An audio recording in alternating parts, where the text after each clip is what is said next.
Clive Davis is dead at 94 years old. Any death is worth mourning to some extent, because there's no denying that he changed the music industry. But don't expect me to respect him. That old man was the prototype for Diddy and Suge, only dirtier. Artist manipulation, sex trafficking, paying people with drugs. The industry has always known the stories. He poured money into Diddy's bad boy empire. And now the whole world has seen how ugly the rape and trafficking allegations surrounding Diddy have become. And let's not forget this. On the very night Whitney Houston died, he still went ahead with his Grammy party in the same hotel. What does that tell you? Whitney Houston didn't need Clive Davis to discover her. She was a once-in-a-generation talent. He just happened to be sitting in the right chair at the right time. How many people did he exploit? How many careers did he destroy? How many lives did he crush along the way? 94 years. Marriage failed. I opened up myself to the possibility of a person rather than a gender. I have never stopped being attracted to women. So we're now dealing with the subject of bisexuality. This subject is very misunderstood because the old adage is you're either gay, you're straight, or you're lying. It's just not true. And so I spend a few pages, but I've made it no secret that I just thought it was in poor taste for you to continue with the pre-Grammy party when Whitney's body was still upstairs in the hotel room. Remember, Whitney passed away the same day as Clive, your annual party. Why did you go on and have the party? Just asking. Well, you're a very small minority. Because when Clive Davis died at 94, the music world remembered him as the man who discovered legends. Whitney Houston, Alicia Keys, Aretha Franklin, Santana, Bruce Springsteen. But almost immediately after his death, another conversation came back. Not about the hits, not about the Grammys, but about Whitney Houston's final days, the mysterious note she handed Brandy, the party that continued while her body was still inside the hotel, and the old warnings artists like DMX gave about the darker side of the music industry. Now, after 50 Cent's Diddy documentary reopened questions about powerful executives, fans are asking one disturbing question. Was Clive Davis only Whitney Houston's mentor, or was he part of a system that controlled artists until they had nothing left? Are you okay, Joe? When I spoke to you yesterday, you were still mourning a bit from the Clive Davis thing. I think the whole music industry was shook it up. Oh yeah, you did. I did speak to you right after he passed. Yeah. You want to tell him what you said? You want to go ahead and tell him what you said to me as soon as Clive passed, so they could really see the real mark. So they could really see the levels you'll stoop to. Clive Davis's death came during a very different moment in entertainment. The industry was already under pressure because of Diddy's lawsuits, the fallout from Cassie's allegations, and 50 Cent's Netflix docuseries Sean Combs' The Reckoning. That documentary did not directly accuse Clive Davis of a crime, but it did force people to ask a bigger question. How many powerful people in music knew more than they ever admitted? And once fans started looking back at the executives who shaped the industry, one story became impossible to ignore again: Whitney Houston. Because Whitney was not just another artist on Clive's roster, she was the artist most closely tied to his legacy. Did he do it, right? Yeah. I know you've been heavy on social media talking about it. He did it. And I'm the only one who's been vocal about this long before it actually. But I also didn't participate. I also didn't go to those parties. Yeah. So a lot of the celebrity culture that you don't hear saying anything is because they participated. Was there a reason you never went to those parties back in the day? I'm just not with all that flippy shit. Like all of the stuff that he's doing, I'm not into that type of stuff. I'm just a little more, maybe you could say basic or normal. Like no matter what you do, you get these different status. Like you'd be like writer, producer, a mogul. Yeah. And as soon as you get in trouble, they go rapper. Davis's name kept coming up because there was rumors and allegations, and again, allegations suggesting that there was a sexual relationship between Clive Davis and Sean Diddy. All rumors, because mind you, in In 1993, Puffy was fired from Uptown Records, and he started Bad Boy Entertainment, but he needed the money. Clive Davis, head of Arista Records, saw the potential and went 50-50 joint venture, but the rumors are that they had some type of hooking up with each other. I mean, dude, that guy just looks very, very sus in general. And Clive Davis publicly came out as bisexual in 2013 in his memoir, The Soundtrack of My Life, where he discussed his relationship with both men and women, but didn't involve or mention anybody's name. Whitney Houston signed with Arista Records as a teenager. Clive Davis became one of the most important people in her career. He helped shape her sound, her public image, her album strategy, and later, even her comeback attempts. To supporters, Clive was the executive who saw Whitney's greatness before the world did. But to critics, that same closeness raises a darker question. When one executive has that much influence over an artist's career, where does mentorship end and control begin? And that question became even more complicated when people looked back at Whitney's massive deal with Arista. I've made it no secret that I just thought it was in poor taste for you to continue with the pre-Grammy party when Whitney's body was still upstairs in the hotel room. Remember, Whitney passed away the same day as Clive, your annual party. Why did you go on and have the party? Just asking. Well, you're a very small minority. Because in 2001, Whitney Houston signed a reported $100 million recording deal with Arista Records. At the time, it was called one of the biggest deals in music history. But in the record business, a huge contract does not always mean total freedom. Major deals often involve advances, recoupment, album commitments, and sales expectations. That means the label may pay up front, but the artist has to earn that money back before certain royalties fully flow. After Whitney's death, interest in her music surged again. That led fans and commentators to ask who benefited from her catalog, her estate, and her renewed sales. The official record does not say Clive caused Whitney's financial problems, but the business side of their relationship is one reason this story never disappeared. So the relationship between Clive Davis and Diddy is interesting because when Diddy's 23 years old, he's making a name for himself, Clive gave him $15 million to start Bad Boy Records. And then later on, they did even a bigger deal where Clive gave him $50 million advance on future earnings. This is 5 years later in 1998, $6 million upfront payment, $700,000 annual salary, and a state-of-the-art recording studio. We're talking about $2 million recording studio. This is when he went after Faith Evans. He got Biggie in the early 90s. This is when it started. But there's a relationship with Clive. And it's interesting because Clive later on, they say something may have happened here because Shook said Clive taught him the bad habits. And later on, Clive comes out and says the following. Yes, record mogul Clive Davis has identified as being bisexual. He publicly revealed in his memoir, this is not allegedly, he said it, The Soundtrack of My Life. At the age of 80, he also discussed in an interview with Katie Couric, expressing the hope that his coming out would contribute to greater understanding of bisexuality. It's Clive Davis. One of the clips fans are bringing back is an old DMX interview. In that clip, DMX angrily talks about the music industry and claims that artists were being pressured by powerful executives. He does not name Clive Davis in that moment. But online commentators are now using that clip to argue that DMX was warning people about hidden power, label politics, and the pressure artists faced behind the scenes. Again, this is interpretation, not proven fact. But after 50 Cent's documentary pushed people to re-examine music industry silence, DMX's words suddenly sound different to a lot of fans.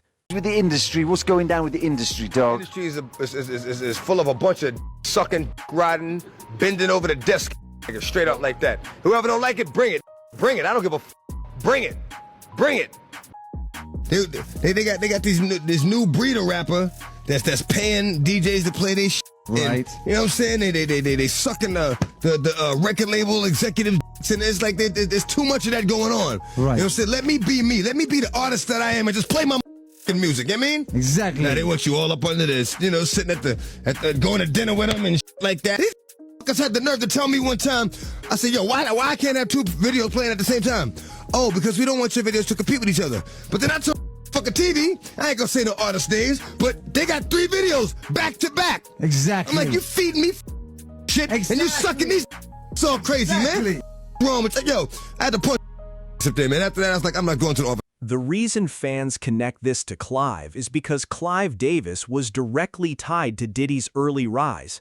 After Diddy left Uptown Records, Bad Boy became connected to Arista, and Clive publicly said he believed in Diddy's vision for hip-hop. That is the documented version.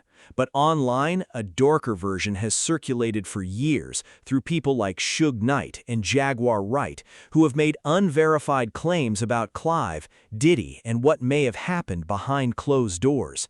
These claims remain allegations. They are not proven, but they show why Clive's name keeps coming up whenever fans discuss Diddy, power, and the old music industry machine. Memory working with Diddy. You know, personally, I've got to tell you, he really is a major star in this film tonight. He's his spokesman all the way through. I met him before I ever knew of him. I met him when he was 21 years old, and I bought into his dream. And I financed Bad Boy Records. And we had an incredible run, an incredible period with all the artists that are touring, you know, from Mace and him, and obviously the great legacy of Biggie and, you know, Faith and 112, so that the total, I don't want to leave it. Jaguar Wright has become one of the loudest voices making explosive claims about Clive Davis, Diddy, in the music industry. In one transcript, she claims Diddy was protected by powerful people and that Clive gave him access, money, and credibility early on. In another, she connects Clive to even bigger allegations involving Hollywood parties, R. Kelly, Chris Brown and Rihanna's incident, Scientology, and private networks of influence. None of those claims are proven in the transcript, but they are part of the online allegation ecosystem that exploded after Clive's death. And for a faceless investigation channel, the safest way to frame this is clear. Jaguar is making claims. The claims are serious, but they remain unverified. They have a new biopic with Whitney Houston coming out. This ain't a film to celebrate Whitney Houston. This is a film to, you know, pay the piper. You want to know what fucking Clive Davis did for Whitney Houston? People forget, before she came to the United States, he sent her on an international tour. She had to use auto-tune to sing because her lungs were so jacked up from all the smoking. She smoked 3 packs of Newport today and still could sing like that. When they did her autopsy, they said there was nothing wrong with her throat. Her lungs were so damaged that she couldn't fuel the notes. And it's Grammy time. Yeah. And her and Clive had a fight 2 days before. And then the next thing you know, she's dead. Ray J was the last person to see her alive. He let the drug dealer in, but she was sober, right? But he let the drug dealer in that gave her the shot. Leola has said. But the most emotional part of this story is not Diddy, it is Whitney. 2 days before Grammy weekend, Whitney appeared during an interview involving Brandy, Monica, and Clive Davis. During that moment, Whitney handed Brandy a note. To this day, Brandy has never publicly confirmed what the note said, but fans have studied the clip for years because some people believe Whitney can be heard saying, "I nearly drowned today." That line became haunting after Whitney was later found unresponsive in a bathtub at the Beverly Hilton. There is no verified evidence that the note proves foul play, but the timing is why people still talk about it. You were, I think, going to go to the Clive Davis party. Wright has become one of the loudest voices making explosive claims about Clive Davis, Diddy, and the music industry. In one transcript, she claims Diddy was protected by powerful people and that Clive gave him access, money, and credibility early on. In another, she connects Clive to even bigger allegations involving Hollywood parties, R. Kelly, Chris Brown and Rihanna's incident, Scientology, and private networks of influence. None of those claims are proven in the transcript, but they are part of the online allegation ecosystem that exploded after Clive's death. And for a faceless investigation channel, the safest way to frame this is clear. Jaguar is making claims. The claims are serious, but they remain unverified. It was with the help of Clive Davis, his mentor. And the further into it all you dig, you realize that Clive Davis came out as gay later on, and there's a lot of rumors that him and Diddy were in a relationship throughout this time. This is going to come up over and over and over, just by chance. Clive Davis has been running significant portions of the music industry since our parents were kids listening to music. Responsible for artists like Aretha Franklin, Alicia Keys, The Grateful Dead, then later Usher, Outkast, Pink. But back in the 60s and 70s, like Janis Joplin, Santana, Aerosmith, Pink Floyd, like, come on, read it. Jones specifically claims that they were trying to groom him to do gay stuff, which has long been the talk of the town in the rap industry by people that aren't with it. Diddy allegedly showed him a tape from a secret recording that he just happened to have of Jones's idol having gay sex with some white guy. The official ruling remains clear. Whitney Houston died from accidental drowning, with heart disease and cocaine use listed as contributing factors. That is the official record. But several commentators have questioned parts of the case over the years, including details about bruising, bathwater temperature, and whether everything was fully examined. Those opinions were never adopted as the official conclusion. No official investigation has concluded that another person caused Whitney Houston's death. Still, the questions never went away. And one major reason is what happened downstairs after Whitney died. Gonna tell Gene and them that's how he was getting the money? Let's be real. You know what I'm saying? Gene Deal. Like, ain't nobody looking at how Puff positioned himself. There was a wall of protection and talent and brilliance around him.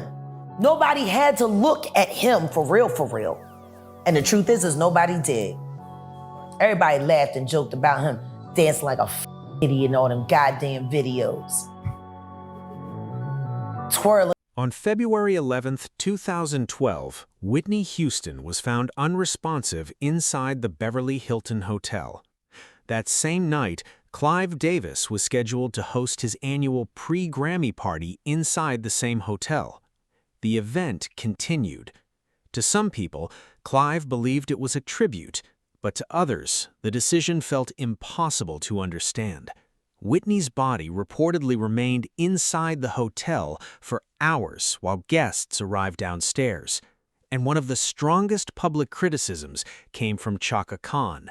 She called the decision complete insanity. You know what I'm saying? Let me be me. Let me be the artist that I am and just play my music, you know what I mean? Exactly. Now they want you all up under this, you know, sitting at the going to dinner with them and like that, and you know, all that favor for a favor shit. I don't get down like that. Look, I give you the music, you give my money. That's it. Also, back in 2005, DMX came out with a track called The Industry, where he pulled back the curtain on how the music business really operates. The game is bullshit, man. The game is fucking bullshit. If you want to rap or sing or whatever, don't become a part of the game. So what does all this prove? It does not prove Clive Davis caused Whitney Houston's death. It does not prove Brandy's note contained a secret warning. It does not prove every claim made by Jaguar Wright, DMX, or online commentators.